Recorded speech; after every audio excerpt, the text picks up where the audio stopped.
The sun, red and enormous, began to sink into the western sky, and simultaneously the moon began to rise on the other side of the river, with its own glorious shade of red.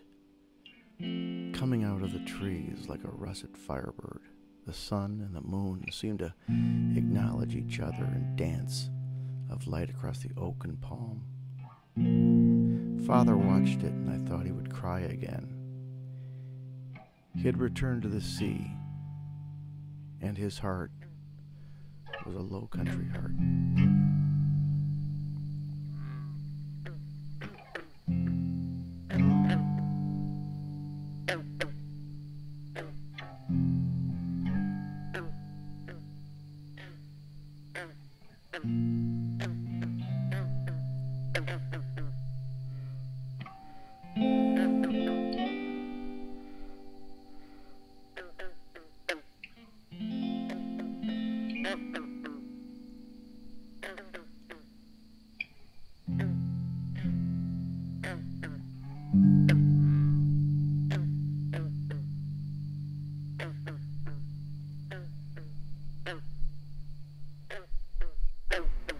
How long have you been doing this? All my life.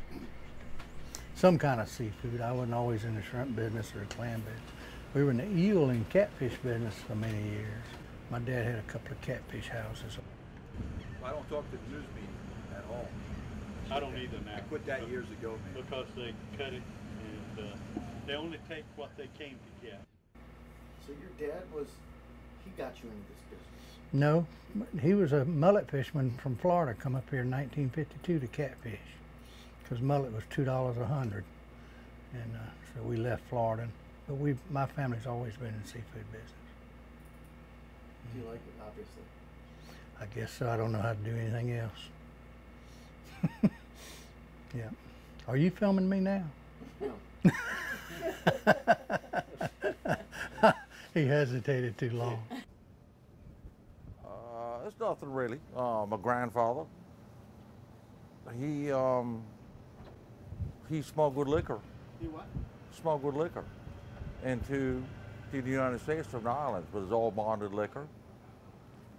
He died at 48 years old, and when he died, he owned 5,000 acres of land up in Oidell.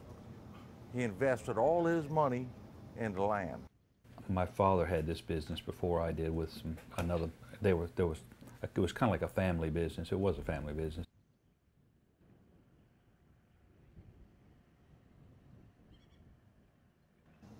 And I mean, I've got no problem with it. It's during Prohibition. My mother's told me that she's seen these trucks come down from Chicago. They had a place down on the Inland Waterway in Oindale, and they had a big old house down there. And these trucks would come down, load up the liquor. They would take these boats out, meet these schooners offshore, bring them back in. And so we got a lot of family history, you know. I have a daughter that's a singer, and she's really great, but the rest of the country doesn't know about it yet. But anyway, in the early part of the imports, I said, well, I'll write a song for it. And I forget what it was, but in there it had to do with Shem Creek and how we were losing. At the time, we still had quite a few boats in here, but I wrote it, and I had one line in there, or maybe it was near the end, that said, tell the shrimpers they'll have to go, but leave us one boat for show. Still have a vested interest in these guys. Keep up with them. Still talk to the shrimpers on a daily basis. I mean, I did it for 38 years, so even though I don't have any financial roots in it now, it's in my blood. Well, I went through a period of actually doing pretty well in the 70s and 80s and built some new buildings and expanded things and did a few creative things and had shrimp boats that we owned, and my father and I did a lot of that together. He was still, right here until a couple of years ago. And so we had shrimp boats at one time, we had clam boats at one time. We were a lot more into the production side of it than we are now. But I got rid of all the boats mainly because of insurance problems, or just got so expensive. And now I'm just the guy that buys the seafood and tries to market it for the guys the best I can. We think that we wish it was all local. That it was either caught wild or raised locally rather than brought in from overseas. That's what we wish and what we think about. And we are competing with the supermarket in a broad sense. People that know to come to the docks, it's the competition among each other for the right price, but for your man on the street, we're competing with the supermarket. And they have to know where to go for shrimp and how to get it. And so we would like the supermarkets to carry local shrimp too, which some of them do. So we've got a few restaurants that buy our shrimp, and they advertise, and we've got a few retailers that buy our product, and they advertise that it is local. And I wouldn't deal with somebody that would just buy a few of my things so they could advertise that the imports were local. But there are restaurants that are really careful. I mean, we've got a couple of them here in town. They will not serve an imported shrimp, so they're good about it. I've actually had that happen with oysters, where they would buy a bushel or two of my oysters and then get them from somewhere else and act like they were all my oysters. If they advertise fresh seafood or local seafood, it should be local. And when I say local, it can be from Texas to here. I care less. It's still caught in the United States. But don't say you got local seafood when you're buying Vietnam and China shrimp, And that happens so much because you go in and there's no way to know unless you ask, and then maybe or maybe not, I mean, we got some of the best restaurants in the world in Charleston. And the higher end restaurants in Charleston, they're going to get the fresh local shrimp because the chefs, they have quality chefs, and they're not going to deal with an imported shrimp. We sell about the same amount of, money-wise, our business is probably about half oysters and half shrimp. But then on the other end, we started culturing clams on our leases about in '99, and we figured out last year 51% of our total revenue is from the cultured clams. And there'd be a condo sitting here right now or a big house if we hadn't had the clams to fall back on, because the oysters and the shrimp are up and down, up and down. We've had a couple of bad shrimp years when it was the clams in the bank kept us going. And then we've had a couple of bad clam years when it was the shrimp that kept us going. So. They've spiraled downward rapidly, like I said. These few guys that are left, they're survivors, and they may survive a while longer, and I hope they survive another 50 years. Like I said, the Magwoods will probably be the last man standing because they own their own dock. And one day this dock, someone with money could come in and say, we can do a lot more than we could with shrimp trawlers. So they're gone. But as of now, in the economic status we're in this country right now, nobody's really interested in this property right now, but it could change overnight. And like I said, I still have an interest. I keep up with the guys, what they're doing. Go out occasionally with them. I'm pulling for them. I hope they make it. And it could change. I mean, I love the industry. I think it's fun. I enjoy, when we go on vacation, I go look at shrimp docks and other places. But nothing really negative about the industry. The big thing that's just killing the boats is the fuel cost. I mean, that's the one big thing that if they could overcome that somehow, if fuel was a third of what it is, they'd be really making a lot of money. But when you start out in the morning, when you pull away from the dock, you know you're going to spend about $700-800 on fuel before you get back if you spend a full day out there. That's tough. That is tough. You know you've got to put $700-800 worth of product in the hole just to cover that cost. That's the kicker. That's the big difference in the seafood industry today and 30 years ago. That's the big thing. We used to could travel up and down the coast. You know, I traveled from Campeche, Mexico, all the way to Virginia line. The fuel that you burn catching a shrimp has a direct relationship with what you need to get for those shrimp, you know. And like if it was 95, diesel fuel in 95 was probably $1.50 a gallon or something like that, $1.25, and now it's almost $4. So. Shrimpers are very special people. They have that bond that you couldn't break. I mean, we fuss and we fight, but when we get together, I mean, hey buddy, how you doing? You need help? You need a helping hand? You broke down? I'll come and get you. That's the way shrimpers do. I mean, we look out for one another. The Magwood family was one of the two first families in this creek, the Tollers and the Magwoods. And Wayne's daddy was Captain Junior Magwood, who everybody that knew anything about shrimping had heard of Captain Junior Magwood. And Wayne started running a trawler when he was probably about 14 years old. And he's still, actually he's semi-retired. His nephew, Rocky Magwood, runs the trawler for him. Wayne wins a fortune, a 68-foot glass Desco, one of the last new trawlers made, and probably made in the late 70s. Desco went out of business in the early 80s, so they made more trawlers than anybody, and they went out of business. But Wayne's still hanging in there. He does a lot for the community. Oh yeah, the guys that are left in the industry, they are hard, I mean, determined shrimpers that are left, they're gonna be in it. They're gonna stay. I mean, it really has to get really, really bad to where everyone just give up. But we went through some tough times. In the past 10 years, shrimpers have went through some really, really tough times. So. That's interesting. All right. I just enjoy being a fisherman. Do you? And right now we're not catching a whole lot of shrimp. But when you do catch a lot of shrimp, it's a big rush. And I enjoy it. So that's what it is. Kind of like when Frank was catching swordfish.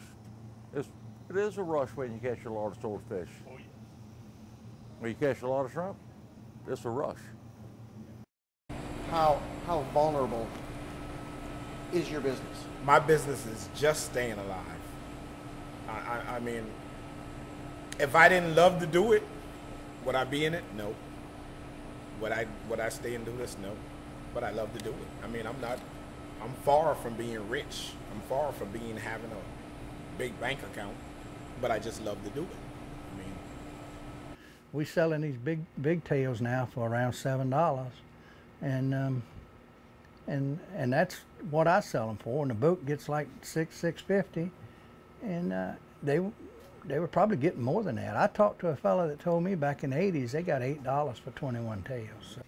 A lot of tough times going on right now. You know, just the cost of operation is just so much higher than it used to be for these fellows. Their fuel is just astronomical compared to what it was 20 years ago, of course, even and a lot more than 40 years ago. But you know, we're having fun, and we're still trying to sell some seafood. And we find the markets are there. People want to buy seafood, but they're so limited. You can only get so much for it. And the cost of operation is really, you know, got the clamps on everybody.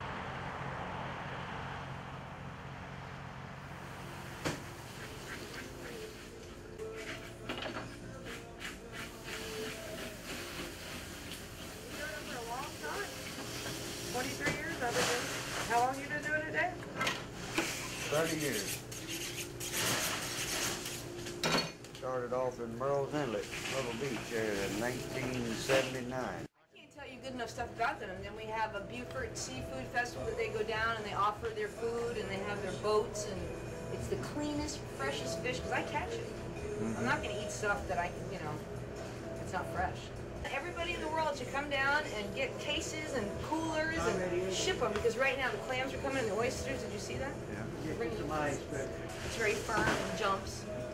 And so there's no comparison. You come here or go to the ocean. Go fishing or come here, your two choices. Great. No, I don't get nothing out the grocery store anymore, which it is probably cheaper, but the old saying is, you know, you get what you pay for. So I'd rather come to an actual seafood market, you know, that's got a variety of everything, versus a grocery store that might have one or two little items put with their meat. But there's several things, but it's, this, to me, our government is letting so much in, dumping so much stuff, and not regulating. I mean, I really think that the government should step in and say, look, you know, yes, we're in tough economic times. Yes, we're broke. But for the safety of my people, I'm going to put some more inspectors out there, and we're going to nip this in the bud. I mean, I hate a bunch of regulations, but we got to be regulated to an extent. I agree with that. But why let foreign countries not be regulated and us regulated to death? You know what I'm saying? If we got to be regulated, they should be the same thing if they sell the product in the United States. Well, most of that shrimp from Indonesia and China and all is cultured in ponds. And the ponds have been used for many years for all kind of fish farming. And so there's all kind of traces of antibiotics, malachite green, which is a treatment to treat ick on fish, which is a banned chemical now, and several other chemicals. But they're showing up, and the EU has very tight standards on how much, but the United States actually, their standards aren't as tight as the EU. So you can bring a lot of that. That's what really caused the first collapse of the shrimp prices, is the EU turned down shiploads of that stuff. They sent it over here in bulk, and the United States bought it because it was very cheap, and the price hadn't recovered since then. That's not going away. You know, there's just no way that the domestic fleet can supply the demand, so you're going to always have that. You're going to just have to try to differentiate your product in any way you can and make people think, you know, I'm willing to pay extra to get just the local fresh product, either fresh or frozen, because there's no way you're going to ever get rid of imported shrimp or fish for that matter. Everything comes in now. I mean, you can buy clams from China now, all packed and frozen in cute little boxes. So that everything you've got to deal with world markets. I mean, that's just a simple fact. I think imported shrimp has hit us the most, and now fuel prices is just as bad as the imports. And if something don't happen with the fuel prices, you'll see a lot more shrimpers going out of business simply because they just can't do it. You just can't run a business when you're losing all the time. You can't do it. I guess I said I'm doing it just to have something to do, you know. But I love to do it. I love the ocean. That's my life. So, I mean, I sit up here days and don't make a dime. I mean, it's been days I don't make 10 cents. But I'm still here, and I come here every morning with a smile. Rather that smile stay on my face now, but I come here every morning with a smile.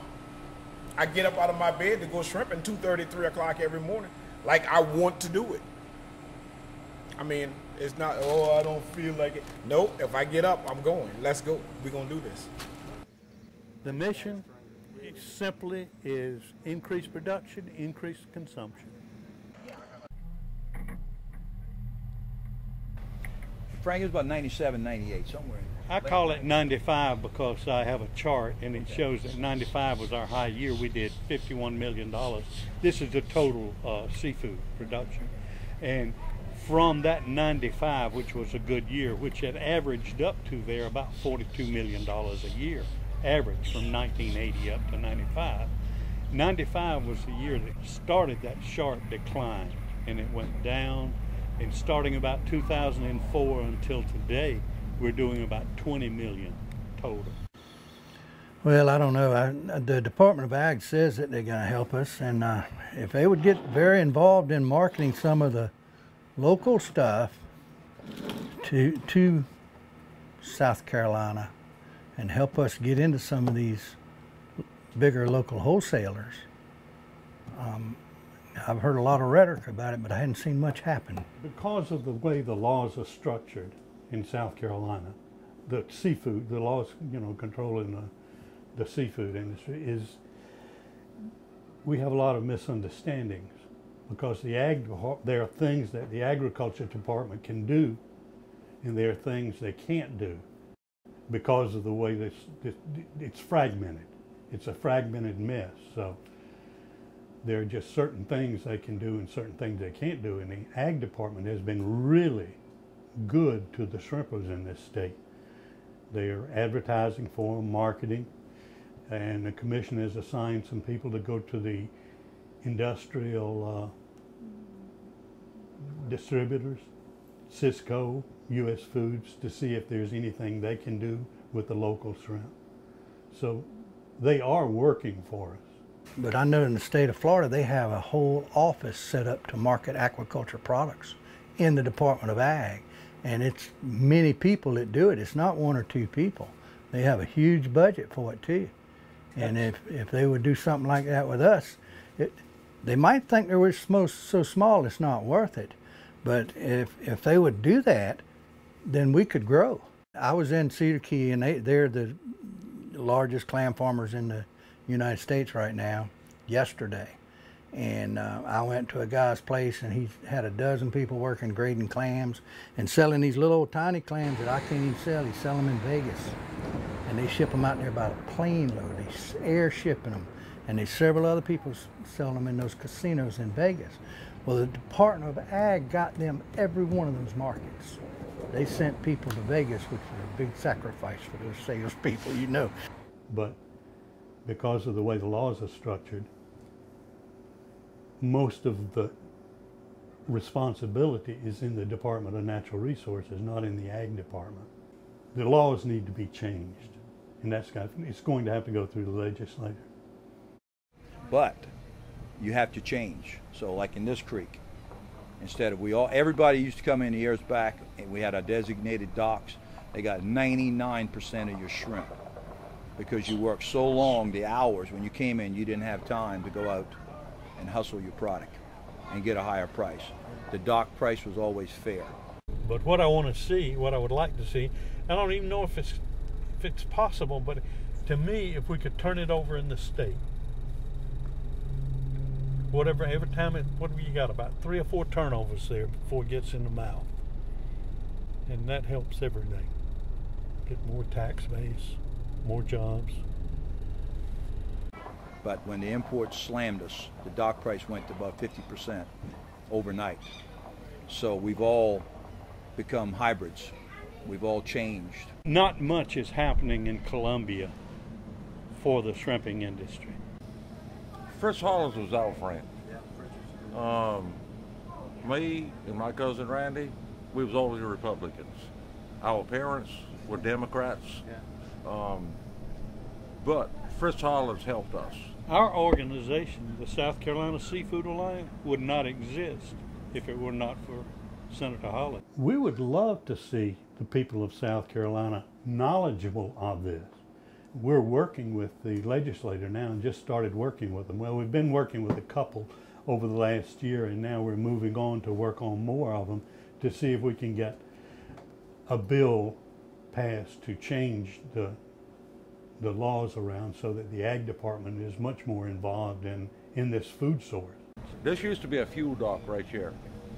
And back when was the fuel? 74? We was allowed to get 600 gallons of fuel a week here. And I had angels burning about 150, 175 gallons a day. Randy had the same thing, because we was working long hours. We went and seen our uncle, J.C. White, and him and Fritz was like brothers. He made one phone call. The next day, there was so many fuel trucks in here, you could have burned it if you wanted to. Chris Hollins was a friend of the fishermen. He really was. Not only us, I mean all fishermen. He was for the industry. He knew it was a grassroots industry that started way back. So they're doing what they can for us. And what we need is a change in law.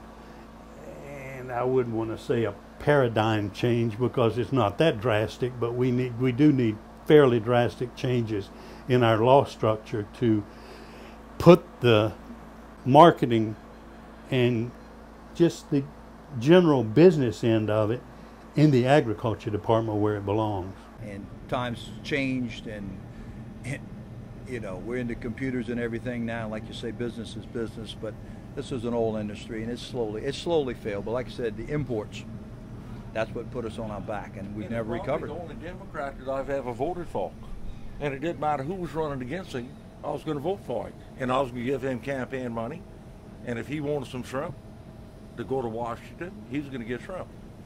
So what do you do when these politicians that are running right now, and when they come to you and they want to get your support, and I'm sure they do. You want to put your hand over that for a minute? I don't know if any just ask us for any, because we don't, like the man said, we don't have any numbers. Politics is all about votes.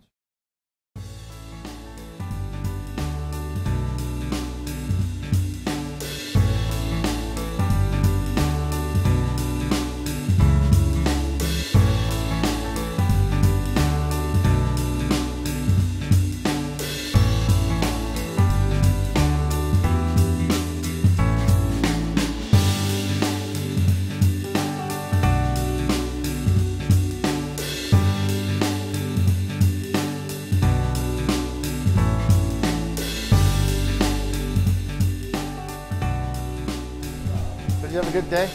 Not really. Not today we didn't. No. How many pounds did you bring up? Today we had maybe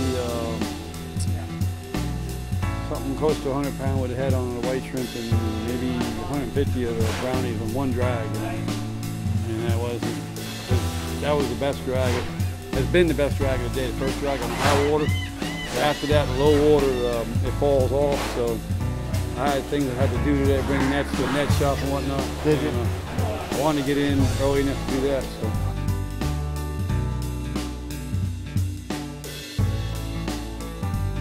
You had a thought. It may be going now. No, actually, all that Frank and I have been talking about with you is the industry was extremely prosperous when I got in the early 70s.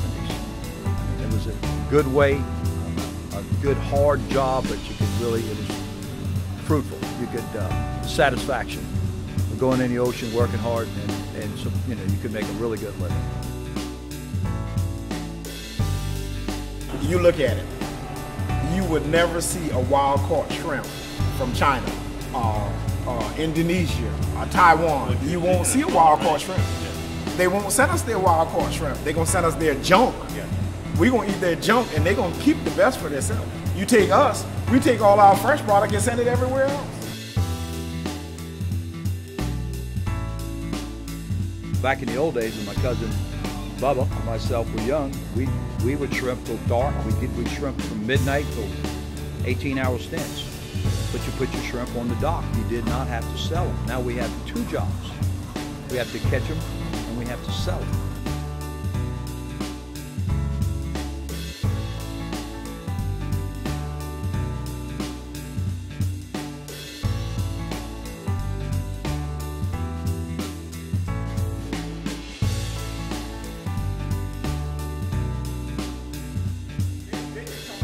Come up with anything and shut us down. That's why I'm here. I mean, I'm not trying to be smart, but that's why I'm here. That's what we do. We watch these government regulations and we go and look, and we talk to these committees and say, look, this can't happen. If this happens, this whole industry is done. You're gonna put 500, 600 people out of work just because you think we doing this? Show me the facts. Let's see some facts. Get some people out there to study it for 10 years. And by 10 years, it'll be dead.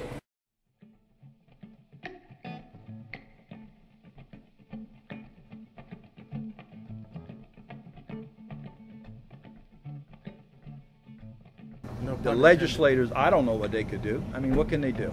I mean, you know, we've had tens of thousands, probably $100,000 allotted years ago for this same reason, and I personally didn't see where it helped one bit.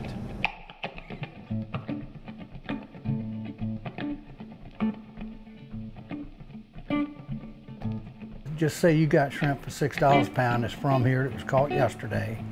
And they'll say, oh, so-and-so's selling it the same size for $5. And boy, it's hard to argue with them and tell them so-and-so's selling foreign shrimp that was caught a month ago, and you're selling them local shrimp that was caught yesterday.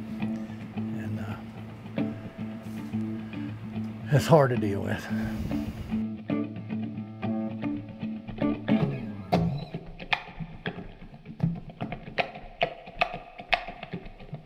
The only thing, people coming down to the docks, like coming down there to buy Bubba shrimp or Wayne shrimp or ham bones, and the word gets out, this is good shrimp. Word of mouth. I'm saying.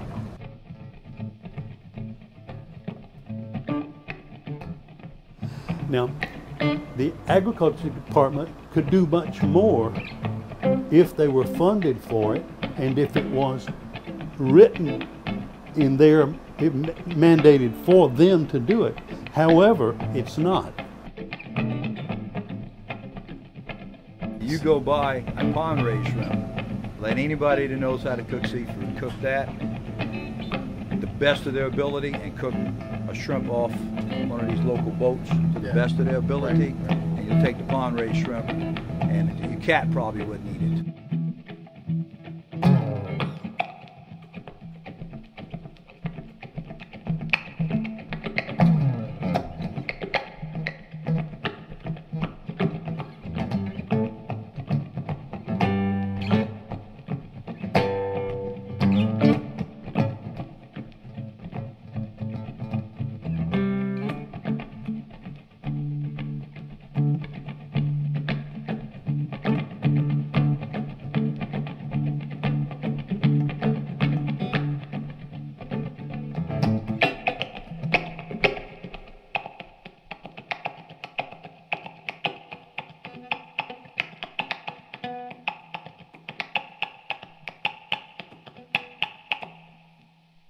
Just eat wild caught shrimp, I guess. You know, hey, it's not rocket science. Is it?